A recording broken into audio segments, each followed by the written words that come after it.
To, kraljevi.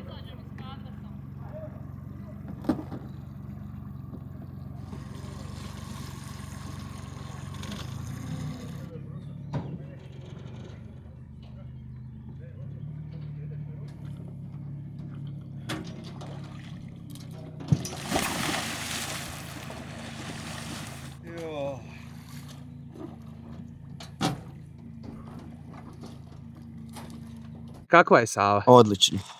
Odlično, osvježavajuća, topla, ugodna, vidljivost je dobra, struje nema, znači možemo jednom riječju zaključiti idealno za rodjenje na današnji dan.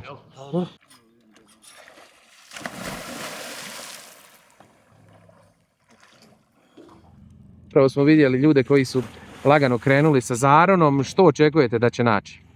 Pa najčešće nađemo komunalni otpad što ljudi bace, nekad se dogodi, ali to je stvarno rijetkost da splavarima nešto spadne sa njihovih splavova, ovo je poznata Splavarska ulica, jedina u Hrvatskoj kao ovakva, ali oni se uvijek odmah jave i zovu i ronioce i nas i sve da pomognu da se to nešto izvadi.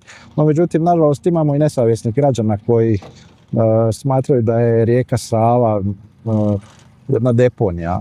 To ne bi smjelo biti. Rijeka Sava je žila kucavica ne samo za Slavonski Brod, nego i za druge gradove kroz koje ona prolazi. Inače je i zaštićena kroz Naturu 2000, tako da posebnu pozornost obraćamo na Savu. No, međutim, priroda je i dalje toliko moćna da ljudi bi rekli Sava je jako prljava, zagađena i sve to. Znači Sava je jedna rijeka koja je vrlo, vrlo čista, čak i na području Slavonskog Broda i nema zabrane ni za kupanje na našem poznatom kupalištu znanom kao Polo, jel? Tako da stvarno treba održati i očuvati rijeku Savu čistom i probuditi svijest. I tema ove naše današnje akcije koju provodimo sa roniocima je da probudimo svijest, jer nama u ovoj današnjoj akciji volonteri ne mogu pomoći, jer ovo je baš profesionalni sad ronilački klub koji izranja sad na rijeke Save sve ono što se nalazi nepoželjnog na dnu.